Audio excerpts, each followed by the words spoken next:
Saudara, Polda Metro Jaya hari ini memeriksa 3 saksi dan ahli terkait kasus ijazah Jokowi. Pemeriksaan merupakan tindak lanjut dari permintaan salah satu tersangka, Roy Suryo. Tim kuasa hukum Roy Suryo CS menyatakan dari 7 saksi dan ahli yang dipanggil, 3 diantaranya telah hadir hari ini. Tim hukum Roy menyebut ketiga ahli yang dihadirkan akan memberikan keterangan terkait metode ilmiah hingga penerapan pasal Undang-Undang ITE yang dinilai tidak tepat. Salah satu saksi ahli yang diperiksa hari ini adalah Tono Saksono, ahli image processing dan digital forensik. Yang dihadirkan akan menjelaskan bahwa metode yang digunakan Roy Suryo dan Rismon Sianipar bukanlah rekayasa atau manipulasi data.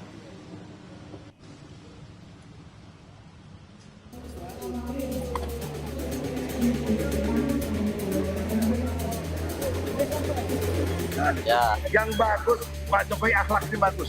Dia terima kita dengan baik, padahal dia merasa yang dipintain.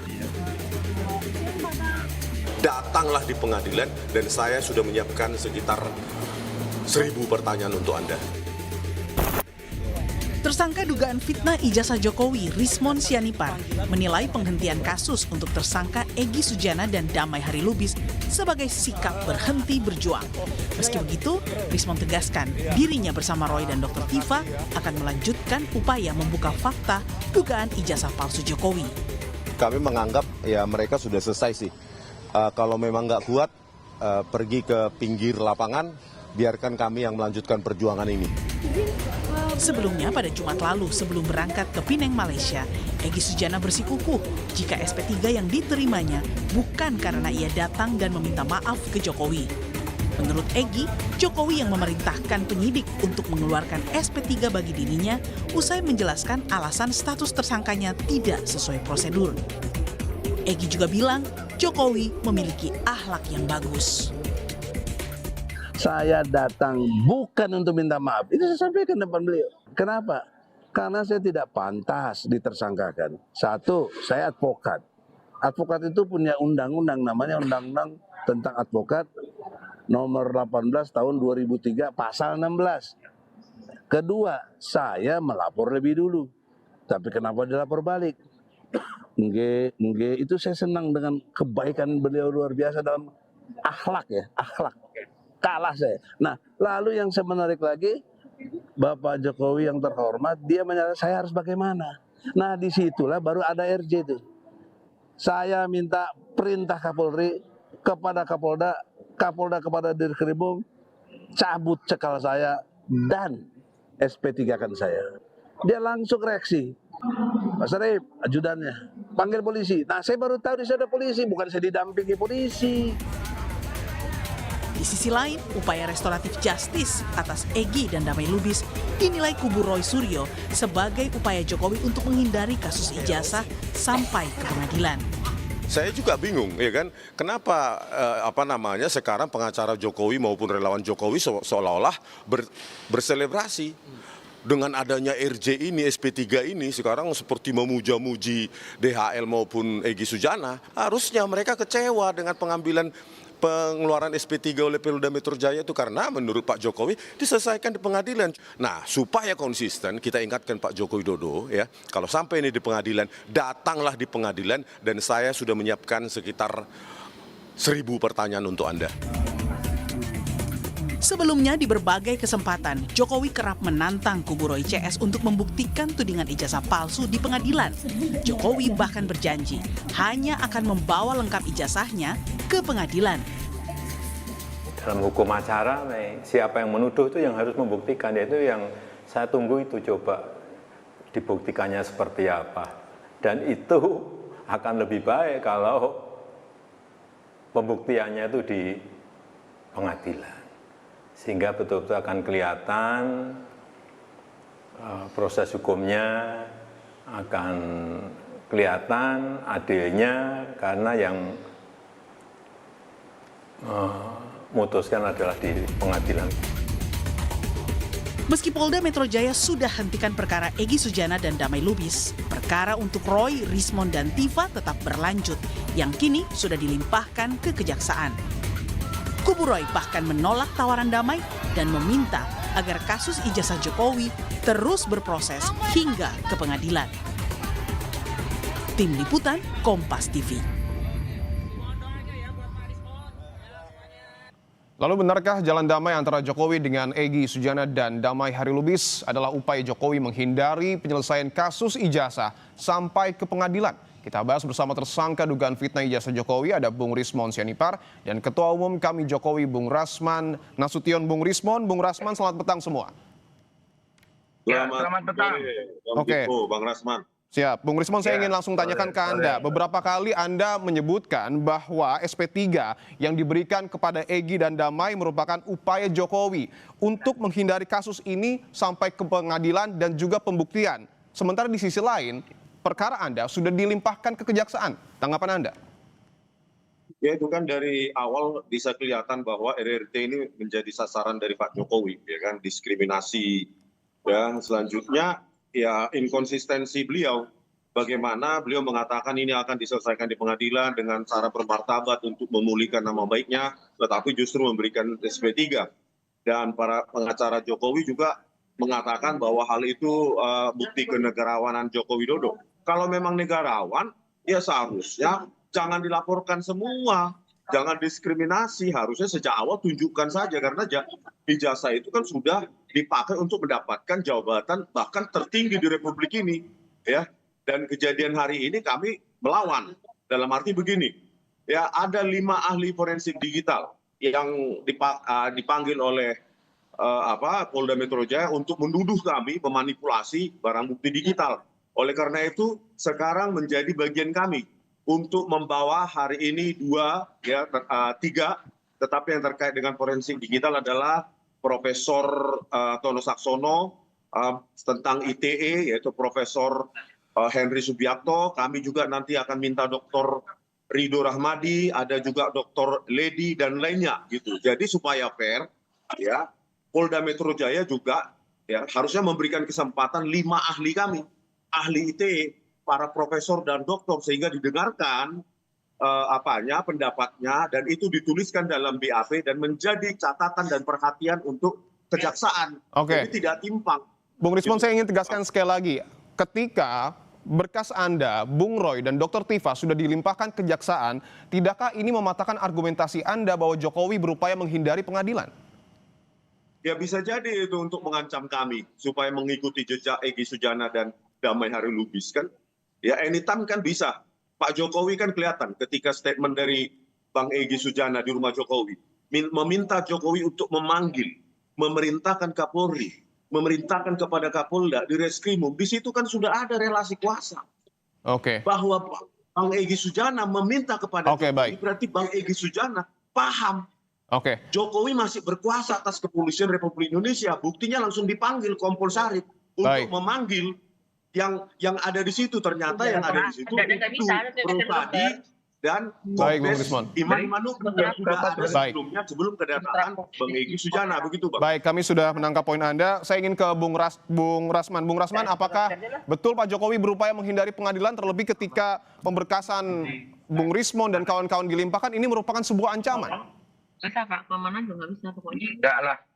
Jadi gini, jangan terlalu lebay ya. Jadi orang Pak Rismon, Roy, Tifa itu dibuat klaster 2 itu karena memang dilihat ada pasal-pasal yang memang mereka lakukan. Nah, jadi kalau dikatakan ini upaya menghindari pengadilan, kan kita dari awal bilang bahwa Pak Jokowi itu justru menunggu di pengadilan. Nah, tetapi di perjalanan berjalannya waktu ada beberapa orang, termasuklah Pak Egy Sujana, yang bertemu dengan Pak Jokowi untuk melakukan restoratif justice. Jadi RJ itu, orang banyak nanya, itu apa sih RJ? Restorasi untuk keadilan. Kemudian, apanya pemulihan? Nah, Pak Jokowi tidak penting bahwa harus ada perkataan maaf. Tidak. Datang selesai. Inilah namanya diplomasi tingkat tinggi. Nah, jadi kalau saya, Bung Rismon dan kawan-kawan, kalian itu fokus saja menghadapi peradilan. Tidak usah terlalu berpikir akan dipecah belah. Tidak ada yang memecah belah. Saya dulu waktu pertama kali ke Solo juga komunikasi dengan Pak Jokowi. Pak Jokowi itu welcome, wait and see. Termasuk Bung Rismon juga. Oke. Kalau memang mau datang, monggo kita tunggu di sana. Jadi Bung Rasman. Kalau saya, ya Saya ingin coba Kenapa? dalami bahwa tadi Anda menyebutkan terkait dengan restoratif justice, tetapi dalam KUHP disebutkan bahwa restoratif justice ini harus tercapai kesepakatan damai antara pelaku dan korban. Sementara Egy berkali-kali menyebut tidak meminta maaf. Lalu sepakatnya ini di poin mana? Gampang saya mematahkan itu. 13 Januari, Ibu Elida Neti selaku kuasa hukum dari Bapak Abang Egy Sujana mengajukan surat restoratif justice. Clear itu. Jadi kedua belah pihak sudah ada kesepakatan di Solo, ditindaklanjuti dengan surat oleh penyidik mendalami, maka dipanggillah para pelapor yang lain, Lecumanan dan teman-teman. Sehingga mereka bersepakat karena ada surat permohonan RJ, kemudian Pak Jokowi sudah bertemu di Solo, penyidik ada menyaksikannya, maka diterbitkanlah surat penghentian penyidik. Jadi di sana poinnya. Meskipun tidak ada Jadi, permintaan kalau maaf. Aduh, maaf itu kan dari Bang Egy kata-kata dia. Surat yang dari Ibu Elida Neti itu apa? Kan permohonan restoratif justice. Permohonan apa? Permohonan damai, mediasi. Jadi Pak Jokowi sudah. Makanya ada polisi di sana untuk mengantisipasi jika nanti ada kesepakatan, maka hubungan antara Pak Egy, Pak Damai Hari Lubis itu clear. Tinggal bagaimana dengan Bung Lecu dan kawan-kawan yang mereka juga pelapor. Ketemu, clear, diterbitkan SP3. Jadi tidak ada yang salah di situ, gitu loh. Oke, baik. Saya ingin ke Bung Rismon sejauh ini. Ketika Anda melihat SP3 yang kemudian diberikan kepada Egy dan Damai Hari Lubis, apakah Bung Rismon menimbulkan ataupun memiliki kecurigaan di kubu Anda, jangan-jangan setelah Egy dan Damai ini ada lagi yang ke Solo, khususnya dari klaster 1? Iya, Bang Dipu, kami tidak mau mencampuri hal itu lebih jauh ya.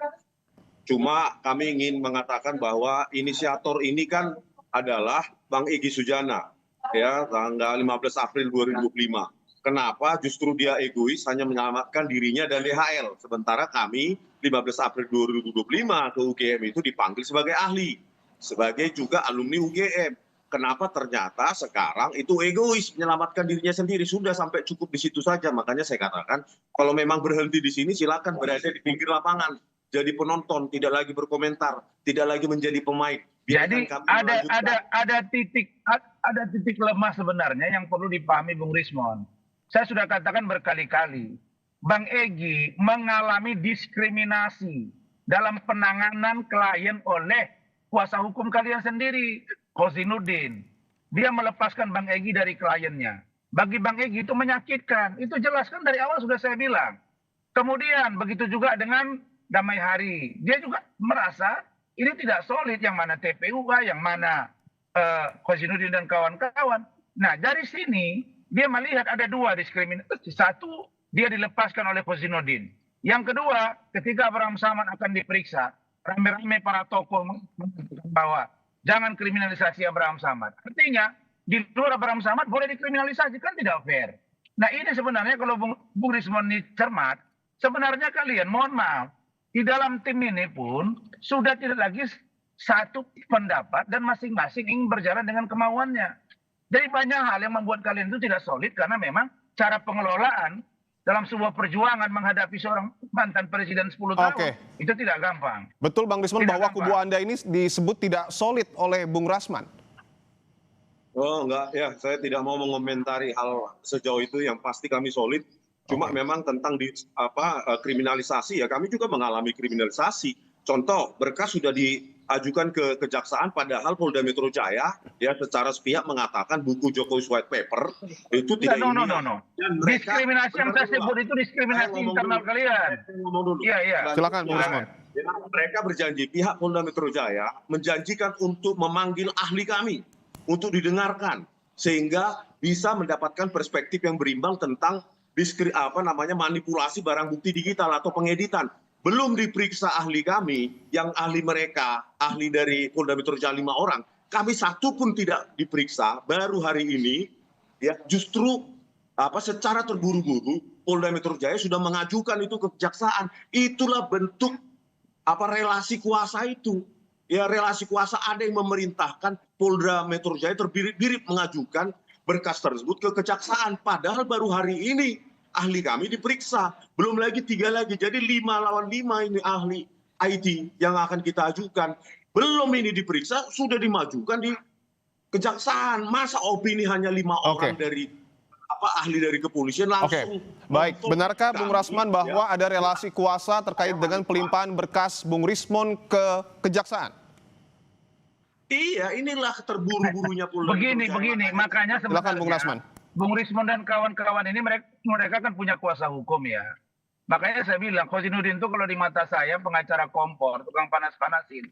Gini, dia tidak memberikan edukasi kepada kliennya. Contoh, kalau kalian katakan bahwa tidak ada pemeriksaan ahli, Bung Rismon itu biasa, itulah gunanya dilimpahkan ke kejaksaan, itu ada cross examination. Itu bisa dilakukan. Jaksa bisa memerintahkan ini P19. Oke, periksa ahli mereka. Itulah gunanya berlapis. Saya juga begitu. Ya, setelah dikirim berkas ke kejaksaan, diajukan ahli, diperiksa, nggak ada masalah. Sepanjang belum P21, jangankan pemeriksaan ahli.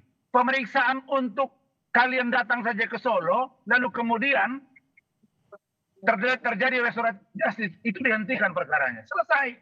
Jadi poinnya di sana gitu loh. Jadi tidak perlu merasa diskriminasi secara pribadi atau kelompok. Yang saya sebut diskriminasi tadi apa? Bang Egy merasakan diskriminasi di internal kalian, bukan dengan Pak Jokowi. Silakan dijawab, Bung Rismon. Internal kalian tidak solid, kira-kira begitu. Silakan dijawab, Bung Rismon. Saya bingung kembali lagi ke statement Bang Egy Sujana ketika di bandara menjelaskan apa yang terjadi di 8 Januari 2026 yang lalu.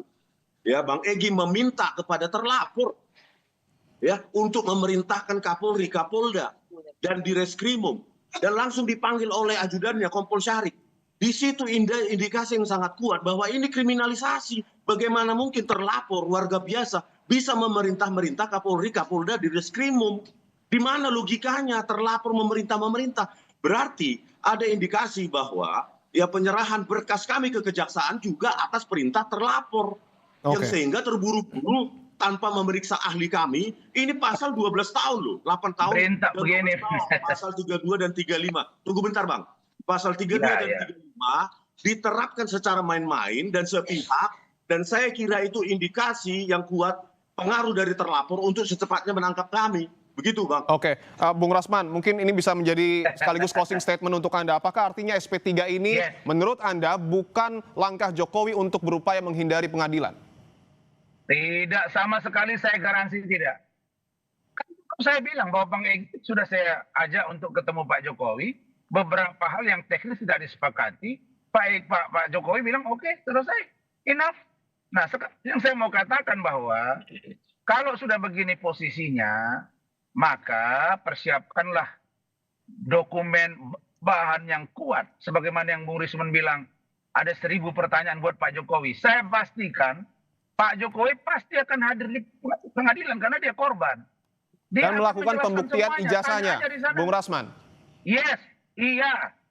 Gajah Mada akan dipanggil. Saksi lain yang menguatkan bahwa Pak Jokowi pernah kuliah dan lulus. Jokowi sendiri, udah tanya dari sana. Pak Jokowi nggak ada masalah. Jadi sebenarnya kalian yang tidak solid secara internal, jangan dimerembet kepada Pak Jokowi. Nah, yang Bung Rismon katakan, Bung Rismon, ingatkan Khosinuddin, bangsa-bangsa dia, misalnya, bagi kami 100 tahun juga. Ya, Bung Rismon, siap. Bung Rasman, kami sudah menangkap poinnya. Bung Rismon, saya ingin tanyakan bahwa tadi Bung Rasman mengatakan Pak Jokowi akan membawa ijazahnya dan memperlihatkan di pengadilan. Tanggapan Anda, Bung Rismon? Pasti. Lihatlah bahwa inkonsistensi dari pernyataan Pak Jokowi ada di mana-mana di ruang publik, gitu loh. Jadi kalau sekarang berjanji, kita kan statementnya kita periksa, kita analisa. Saya akan datang ke pengadilan. Ada anak kalimatnya, ada syaratnya. Kalau hakim memanggil saya yang mulia, kan ada syarat. Saya pastikan hakim akan memanggil. Bentar dulu Bang. Ya, kalau dikondisikan hakim tidak memanggil, dia akan beralasan hakim tidak memanggil saya. Kan tinggal tidak. Itu negative thinking. Tidak boleh dalam hukum acara. Dalam hukum acara Bung Rismon, makanya saya bilang, kalian kan punya pengacara, harusnya dijelaskan mereka dong. Dalam hukum acara, terutama terkait dengan pidana, itu si korban harus diperiksa. Jangankan perdata juga. Dia harus menjelaskan, ditanyakan, akan dijelaskan mana ijazahnya, kapan kuliahnya. Silakan Tanya pengadilan pasti akan memanggil, oleh itu jaksa perintah pengadilan. dengan hadir itu beda, Bang Rasman. Kalau hanya sekedar Tunggu dulu. periksa, nanti hasil pemeriksaan dibaca Pak Joko, di Bung pengadilan Rismon. itu berbeda Bung dengan Rismon. hadir Bung berhadapan Rismon. dengan Baik, silakan, pidana, Bung Rasman. berhadapan dengan pengacara Saya jelaskan ke kami, Iya. itu Bung beda Rismon ya, sekali. Bung Rismon. Ya. Silakan Bung Dengarin Rasman. dulu saya, Bung Rismon. Saya pastikan majelis hakim pasti akan memanggil Pak Jokowi untuk datang dimintai keterangannya. Kenapa? Karena dia Sekarang korban dan siapa Bang pelapor. Rasman Nasution bisa memastikan Jokowi akan hadir di persidangan? Pengadilan itu Bang Rasman memerintahkan dia pasti. siapanya Jokowi? Aduh, kalau dia tidak datang, dengarin kata-kata saya. Kalau dia tidak datang, pengadilan memerintahkan hakim, dia tidak datang, maka berpotensi laporan dia gugur secara hukum. Saya kasih contoh di Nikita Mirzani. Oke. Oke, dia dilaporkan, disidangkan di PN Serang. Tidak datang, pelapornya di Tomahendra. 3 kali dipanggil hakim, karena dia korban, dia lapor, gugur, bebas Nikita Mirzani. Jadi inilah yang saya katakan tadi, karena kuasa hukum mereka ini lebih banyak bicara ke media daripada mengedukasi kliennya. Ujungnya jadi seperti ini. Nah sekarang baru kalian tahu bahwa Egy Sujana itu ternyata penting. Dulu tidak penting-penting amat. Begitu dia pergi, baru kalian tahu, oh ternyata dia mahal ya. Nah itulah yang saya katakan, Oke. soliditas, kesepakatan, komitmen, bangunlah. Kalau kami ini, yang pendukung Pak Jokowi ini wait and see. Mau datang ayo, tidak apa-apa. Bagi Saya kami, tambahkan dikit. damai Oke, baik. itu indah. Kalau Itu yang paling ini penting. masalah personal kami, ya, Abang jangan nyala-nyalakan PH kami dulu secara prematur. Loh, Baik. Kalau Saya ini mengkritik kan masalah boleh. kami pribadi RRT, itu kami ke Jalan Kutai Utara nomor 1 di Solo sana, itu selesai Bang. Sudah banyak yang nawarin, bukan hanya Abang. Baik, aja. abang-abang, kita sudah Nawarin. dapat poinnya. Tentu yang menjadi perhatian Masalah adalah, bangsa Ya. kita. silakan terakhir Bung Rismon, singkat saja. Ya ini masalah bangsa kita supaya sistem seleksi besok 2029 dan selanjutnya itu bisa diperbaiki. Oke, Jangan baik. ada wapres dengan lulusan cuma nggak lulus SMA cuma pakai surat keterangan bisa mencalonkan Baik. diri. Ini yang bahayanya mereka. Belum Baik, selesai baik. satu Kami kasus. sudah Pak mendapat Jokowi poinnya. nambah lagi kegibah. Bung Rismon dan juga Bung Rasman, kita lanjutkan di lain kesempatan. Masa kasus seperti Dan tentu kita ini? akan tunggu proses hukumnya. Terima kasih sekali lagi Bung Rismon dan juga Bung Rasman telah bergabung di Kompas Petang. Iya. Saudara, di tengah ancaman Trump caplok Greenland, Denmark kembali mengirim pasukannya untuk berlatih